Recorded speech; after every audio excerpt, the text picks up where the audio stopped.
Yo, what's going on, boys? In this video, we're going to go ahead and take a look at a meta formation, but I'm going to be showing you some highlights and showing you how I'm using this to be unique. This is a single back wing slot. Sometimes you got to have the ability to bomb everything. That's exactly what we have there.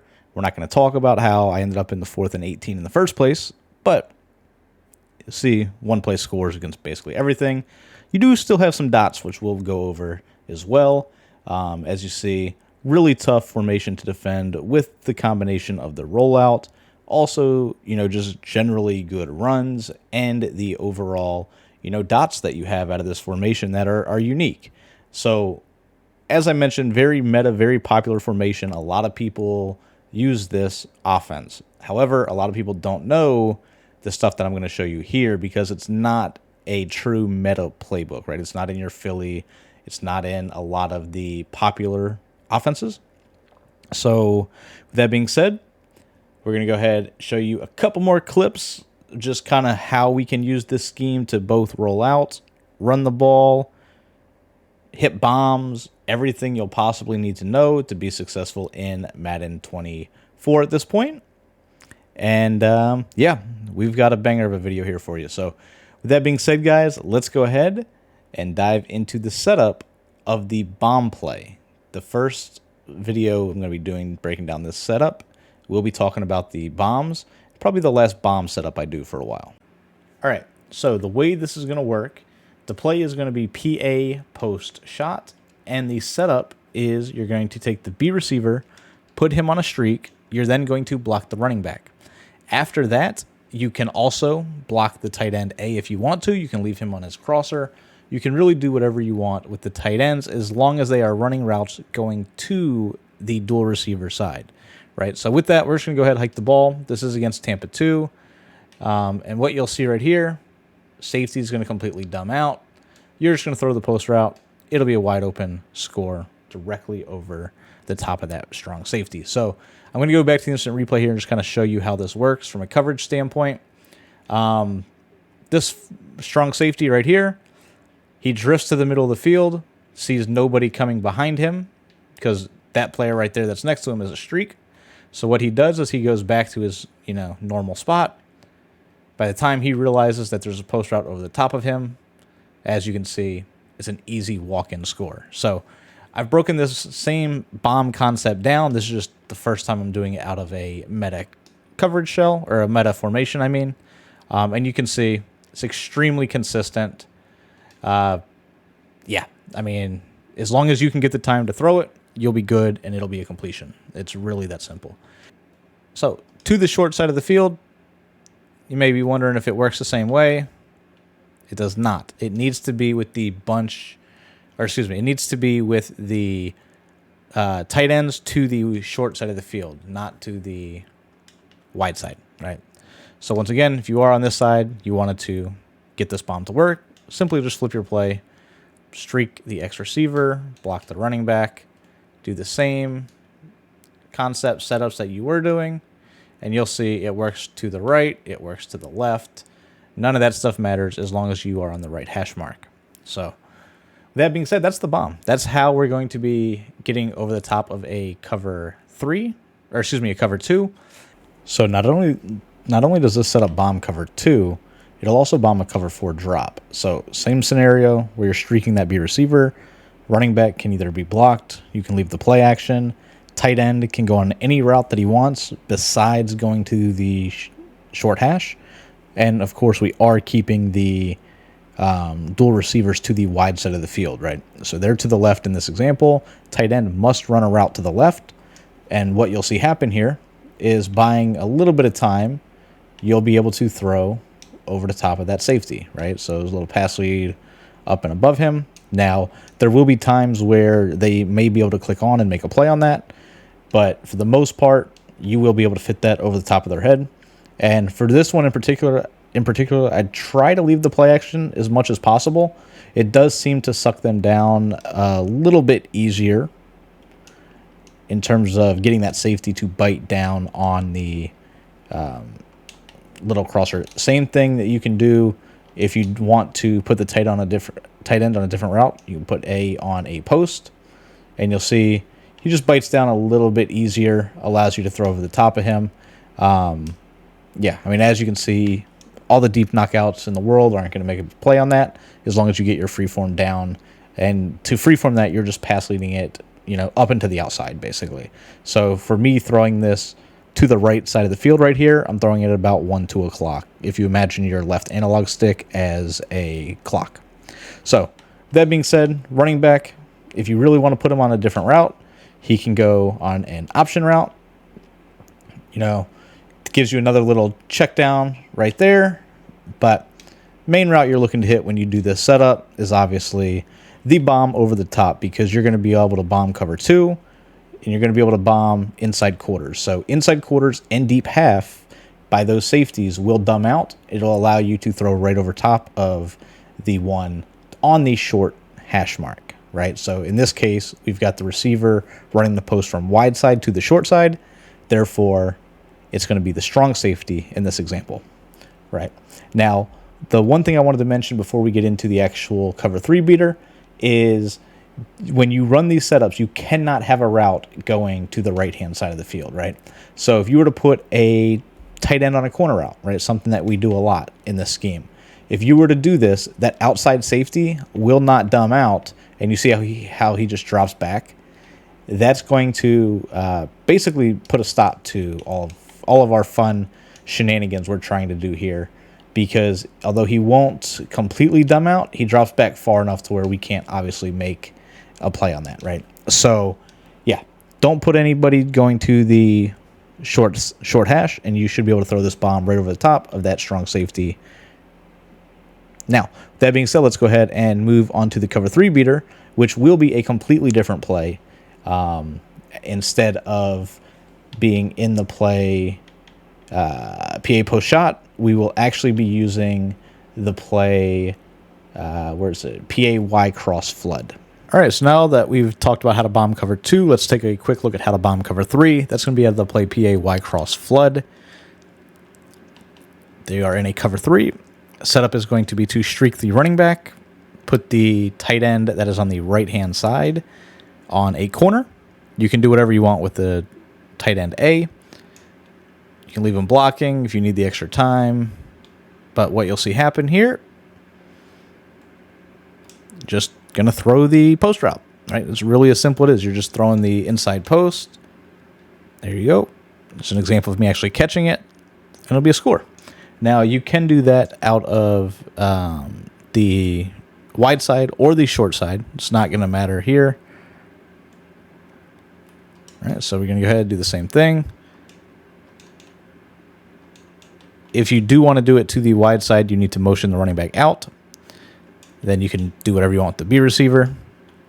But basically, what you'll see happen, you're going to have this post route that gets behind the outside third, right? So simple, easy little cover 3 bomb. Going to recap real quick. Short side, with the post to the short side, you just put the running back on a streak, because that means he'll go to the left side of the screen. Then you can go ahead, put whatever you want in terms of one of those 2 tight ends goes on a corner route. Outside left guy can be on whatever he wants.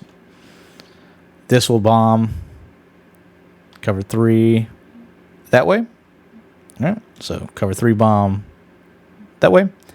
And then if we wanted to flip the play to where we had the bomb going from right to left, you can do that as well.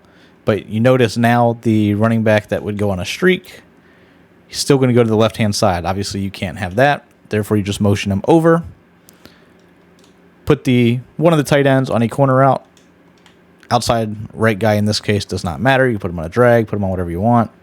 But basically, once you do that, you can see easy cover 3 bomb going to the short side of the field. So our cover 2 bomb needs to go to where it's running to the wide side of the field, and the cover 3 bomb has a slightly different setup, but can go from short side or from wide side. All right, guys, let's go ahead and talk about your rollout plays for the single back wing slot formation. And you really have 2 of them, I would say. That's going to be your bread and butter. Inside cross being the first one.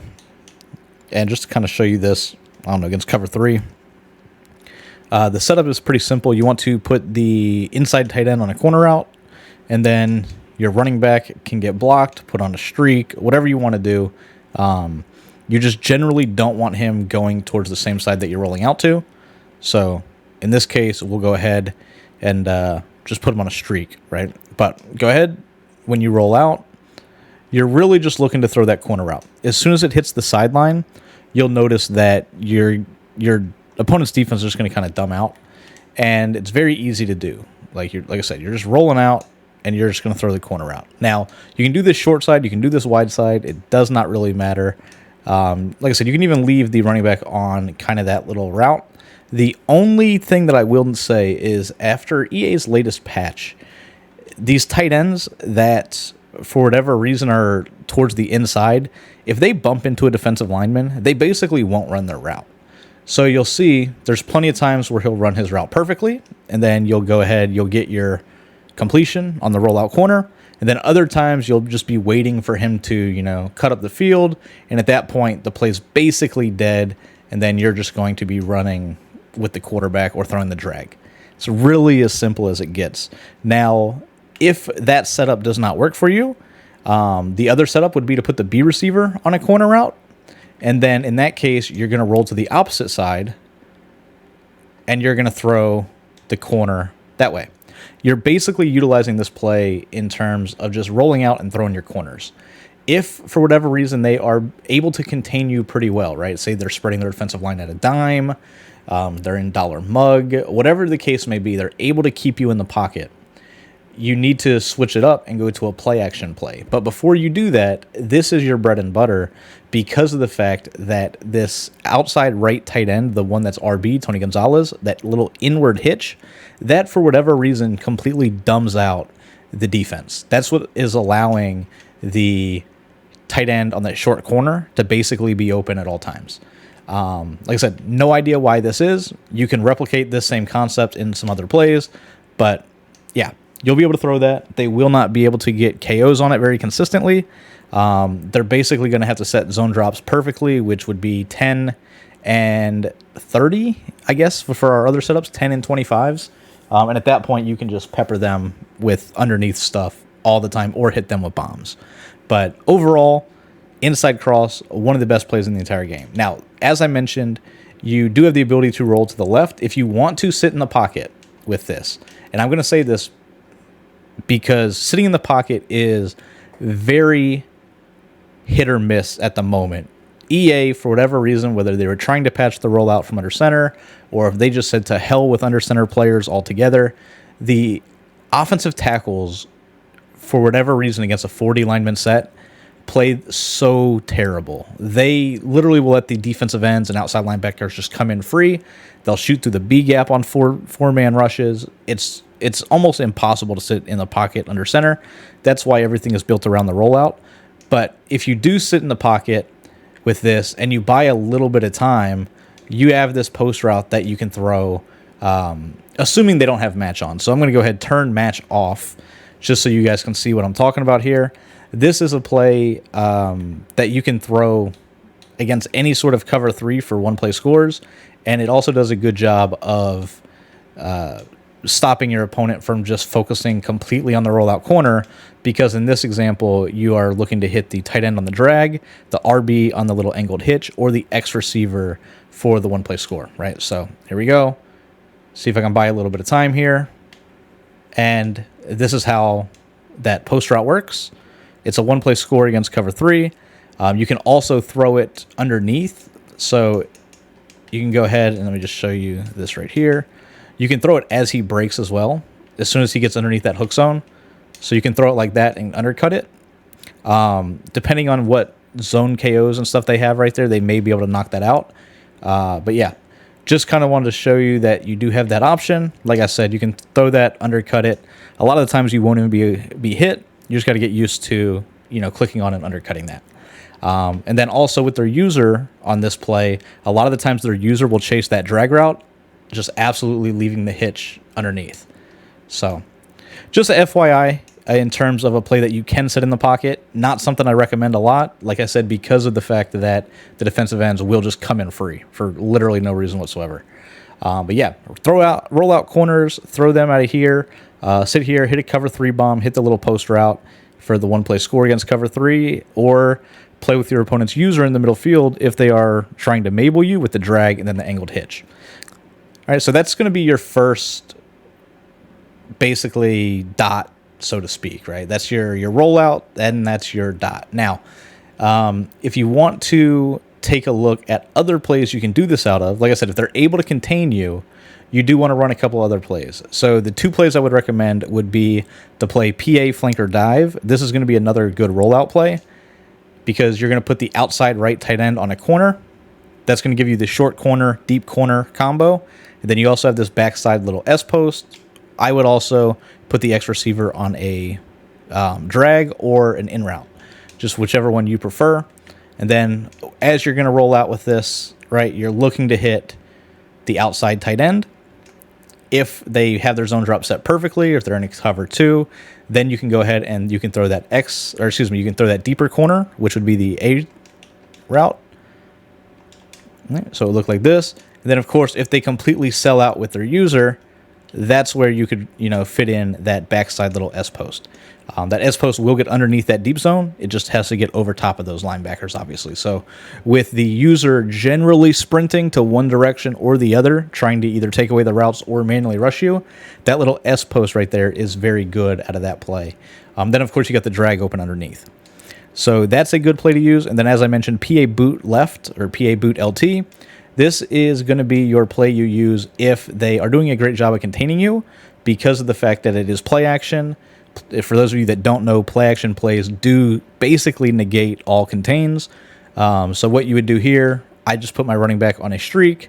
I put the RB receiver on a trail route, and I drag the tight end. So my play art will look like this, and then you're going to look to roll to the left. So in this example right here, you're looking to roll out. You're going to throw the corner, ideally. If they manually play that, that is where either the running back streak, the tight end drag, or the angle route come into play on this setup right here, right? So once again, those are going to be your rollouts and your actual dots. Like I said, I do not recommend just flat out sitting in the pocket. You're going to want to roll out unless you're max protecting, in my opinion. And then finally, the last thing we'll talk about here is the run game. And the run game has 3 plays that I will actually use.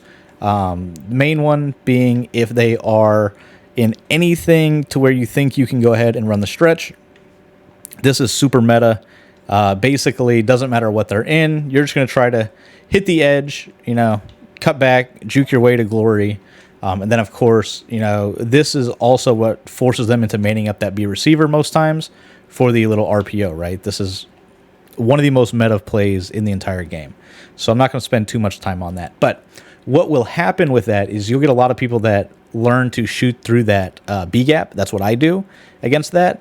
And that's when the 2 runs that I'm going to break down here now, the inside zone split, and then also the halfback misdirection come into play, as well as the zone alert bubble, which, once again, that's pretty meta as well, just because you're running to the opposite side.